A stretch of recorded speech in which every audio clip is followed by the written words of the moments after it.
아, 그거는 아니죠. 그건 말이 안 된다. 그런 경우에는 진짜 다른 공장을 가야 되는 거죠. TT 해야 된다. 그렇죠. 그거는 말이 안 되는 거죠. 좋은 공장은 아니라는 거죠.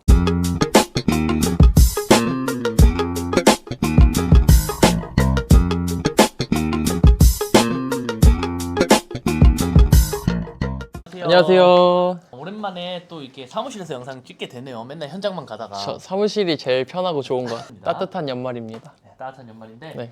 오늘 영상의 주제는 저희가 최근에 스티치잇웍스라는 공장 소싱과 커뮤니티 앱을 이렇게 오픈을 했잖아요. 네. 스티치잇웍스가 무엇인지에 대해서 간단하게 설명을 드리고 스티치잇웍스에 올라온 약간 주제가 있어요. 오늘은 간단하게 한 가지만 좀 꼽아왔는데 네. 그거에 대해서 좀 이제 이야기를 해보는 시간을 가지면 좋을 것 같네요. 그렇죠. 네. 근데 스티치잇웍스가 모르시는 분들도 아마 꽤 많을 거거든요. 네, 그렇죠. 한번 설명해 주세요. 스티치웍스가 네. 뭐냐면 기본적으로 저희들이 사실 의류를 하는 사람들이잖아요. 패턴 찾고 공장 찾고 또 사실 뭐 사고 나면 어떻게 사고 수습하고 또 하다못해 뭐 패션인들 막 원단 어디서 찾아야 되냐 이런 것들 되게 맞죠. 물어봐야 될 때가 이런 없잖아요. 봉제 기법은 무엇인가요? 원단은 그죠. 어디서 하나요? 네. 이게 문제가 생겼는데 맞는 건가요? 이런 뭔가 소통하는 창구가 없죠. 그러니까 우리나라에 굳이 따지자면 한 군데가 있는 게 봉제네였잖아요. 뭐 카페, 네이버 카페. 근데 솔직히 봉제네가 요새 그 관리도 안 되고 맞죠. 거기서 물어보면 답변도 안 달리고 이러다 보니까 죽었죠. 커뮤니티가 사실은. 그래서 네. 패션인들만의 커뮤니티 공간을 만들고 공장을 소싱하고 원단을 소싱할 수 있는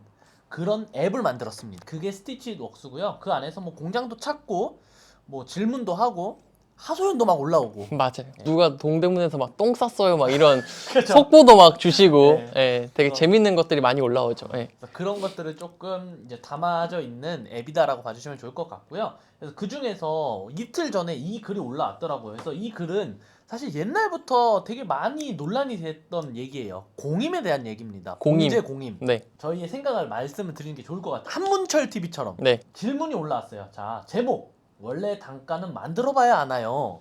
일주일 전에 전화로 문의를 드렸는데 일단 공장에서 오라고 해서 오늘 다녀왔습니다. 네. 당연히 레퍼런스 제품 가지고 갔습니다. 이것저것 이야기도 하고 또 가장 중요한 그 단가에 대해서 이야기를 했는데요. 공장 사장님께서 자꾸 생산을 해봐야 단가가 나온다고 하는데 다들 원래 이런가요? 제가 잘 몰라서 여쭤봅니다. 라는 글이 올라왔고 이분께서 투표로 올리셨어요. 네. 그래서 1번 투표는 원래 그런 거다.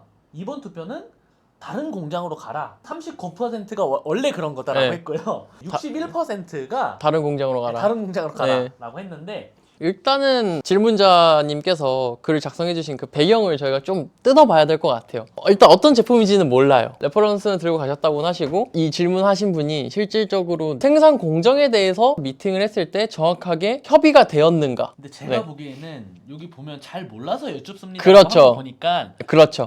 뭐 사장님과의 정확하게 소통은 모르겠지만 조금 누가 보더라도 초보인 게 티가 났을 거란 그렇죠. 말이에요. 그러면 상황 자체가 전반적으로 생산 공정에 대한 이 제품을 어떻게 만들어야 되는지에 대한 이해도가 없는 상황에서 일단 협의를 받다라고 전 생각이 들어요. 그렇죠. 예, 우리가 일단 그 상황을 유추를 할 수밖에 없는 거죠. 생산 공정을 모르고 이해도가 없기 때문에 협의하시는 사장님 입장에서는 그래, 너도 모르는구나. 나도 몰라. 약간 이러한 뭔가 좀 뉘앙스로 만들어봐야 안다. 이거는 뭔가 이렇게 좀 소통이 되지 않았을까. 개인적인 생각을. 그렇죠. 유추해 봅니다. 저는. 예를 들면은 사장님께서는 이 사람이 좀 잘 알고 하면 얘기를 해서 빨리빨리 끝낼 수 있는데 이거 생각보다 뭔가 얘기가 길어지고 오래 설명해야 되고 내가 가르쳐야 될 것 같으니까 할 건지 안 할 건지를 맞죠? 떠보는 느낌일 수 그 있다. 약간 그런 느낌으로서 만들어봐야 안다. 이렇게 좀 얘기하지 않았을까라는 개인적인 유추를 좀 해봅니다. 그러면 공장 사장님들이 만들어봐야 알아 라고 하는 이유들은 뭐라고 생각하시나요?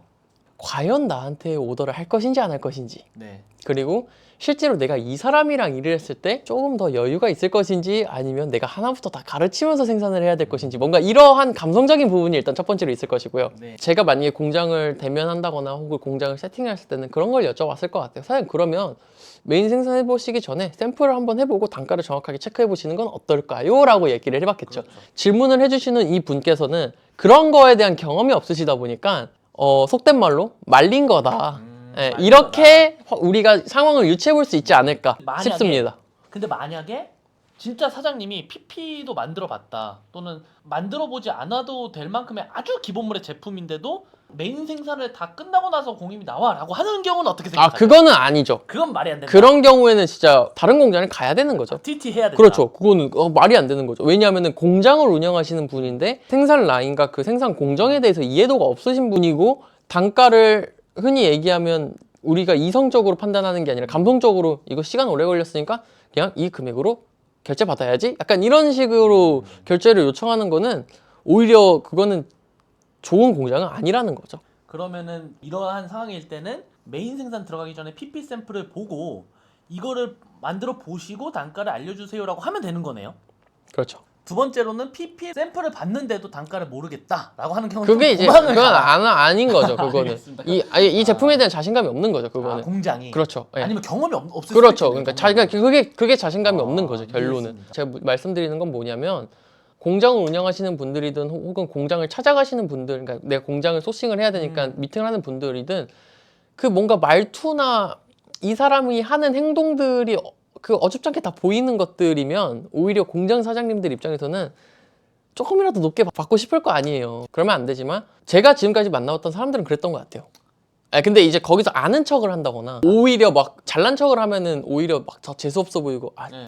야, 너랑 일 안 해? 약간 이렇게 될 수도 있어요. 그렇기 때문에 굉장히 좀 조심스러운 부분이라고 저는 생각은 하지만 그럼에도 불구하고 뒤통수 맞는 일, 덤탱이 씌우는 일이 없게끔 어느 정도의 그 생산 공정과 생산을 컨트롤할 수 있는 능력이 저는 필요한 것 같아요. 마지막으로 이 사건과 연계해서 좀 이야기를 마지막으로 좀 해보고 싶은 게 뭐냐면 프로모션이나 또는 공장들이 기본물 얼마요라는 얘기를 들었을 때 이런 질문에 대답을 할 수 있을까? 전 솔직히 말하면 우리나라는 판매처에 따른 약간 제품의 퀄리티나 이런 것들이 좀 다양하잖아요. 네. 인터넷으로 파는 뭐 도메스틱 브랜드 혹은 뭐 동대문에서 파는 도매 업체들 혹은 뭐 백화점에 들어가는 뭐 백화점 브랜드들 이거에 따라서 기본물의 단가 세팅이 좀 저는 다르다고 생각해요. 생산 공정과 생산을 보는 그 깐깐함, 제품을 보는 그 깐깐함의 기준이라고 생각을 하는데 그런 걸 다 배제하고 그냥 말씀하신 것처럼 반팔티 얼마예요? 후드티 얼마예요? 이거는 의미가 없는 거죠. 솔직히 말하면 생산에 대한 이해도를 다 배제하고 그냥 금액만 너무 우리가 물어보는 거 아닌가? 라는 개인적인 좀 의견을 좀 드리고 싶습니다. 그래서 물론 단가를 확인하고 진행하는 건 정말 중요하지만 제품에 대한 그 기본적인 세팅이 없는 상황에서 물어보는 거는 오히려 좋은 질문은 아니라고 생각은 합니다. 왜냐하면 우리가 제품을 그냥 겉에서 봤을 때랑 안쪽을 다 뒤집어서 봤을 때랑은 사실 다르거든요, 이게 제품이. 그냥 단순히 얼마예요만 물어보는 거는 솔직히 말씀드리면 우리가 질문을 하는 입장에서도 상대방의 시선을 고려하지 않고 그냥 저는 물어보는 거라고 생각합니다. 그러니까 당연히 얘도 또 안 하겠거니와 하고 그냥 대충 부르는 거죠. 저는 오히려 그러한 부분이 우리가 지금 이 생산 공임을 확인하고 이 올바른 생산 공정을 만들어가는 그 문화에 조금은 반하는 행동이지 않을까라는 생각을 합니다. 나는 전화로서 전화를 하면서 이 제품을 보고 있지만 상대방은 전화만 하고 있잖아. 그죠? 이 제품을 보지 않는단 말이에요. 조금 더 직관적으로 얘기하면 코트 어디서 사요? 하는 거죠. 그 안내원은 지하 1층에 가도 코트가 있고 지상 4층에 가도 코트가 있는데 어떻게 안내해 줄 거냐 이거죠. 이해했습니다. 정확하게 내가 이 브랜드를 가고 싶은데 어떻게 가야 되나요를 정확하게 물어봐야 되는 거죠. 알겠습니다. 오히려 그게 올바른 질문이지 않을까. 정리해보도록 하겠습니다. 결국에는 우리는 올바른 공임을 확인하기 위해서는 PP 샘플을 보면서 공장이랑 이제 단가 조율을 하시고 샘플을 봐도 단가를 안 알려주는 공장이면 도망을 가시고 그렇죠. 그 다음에 가능하면 장기적으로는 내가 어떠한 공정이 들어가기 때문에 비싸고 싸고에 대한 조율점을 본인이 습득을 하시고 최소한 전화해서 얼마요? 라는 거는 좀 하지 말자. 하지 말자. 그건 하더라도 하다못해 나랑 지금 소통하고 있는 이 업체 혹은 공장한테 최소한의 정보는 전해주자. 뭐 수량이 얼마인지 뭐 이런 그렇죠. 거라도 최소한. 네, 그렇기 때문에 사실 저희 같은 경우에는 막 그런 좀 기본적인 프로세스들이 있는 거잖아요. 네네. 근데 그게 있었을 때 굉장히 번거로울 수는 있지만은 저희는 보다 정확한 정보와 답변을 드리기 위해서 사실 받는 거거든요. 공장 분들도 그런 것들이 좀 있어야 된다라고 생각은 해요. 내가 이 제품을 만들기 위해서 어떠한 최소한의 정보를 받아야 되고 어떠한 최소한의 정보를 서로 오가야 되는 것들이 뭔가 좀 세팅이 되어 있어야 되지 않냐라는 거죠. 알겠습니다. 확실히 일 잘하는 공장들은 그런 게 있더라고요. 오늘 영상처럼 좀 내가 해결이 잘 안 된다 또는 이런 의견이 좀 궁금하다 이런 것들은 스티치 웍스에 올려주시면 저희들이 또 이렇게 영상으로 또 해설 좋습니다. 네. 스문철? 스문철 TV라고 해야 스문철 되나요? TV로 갑시다. 네, 네. 스문철 TV로 이제 한문철 선생님은 그 교통사고를 그렇죠, 그렇죠. 해설하시는 것처럼 저희는 생산 사고를 해결하도록 하겠습니다. 자, 수고했습니다.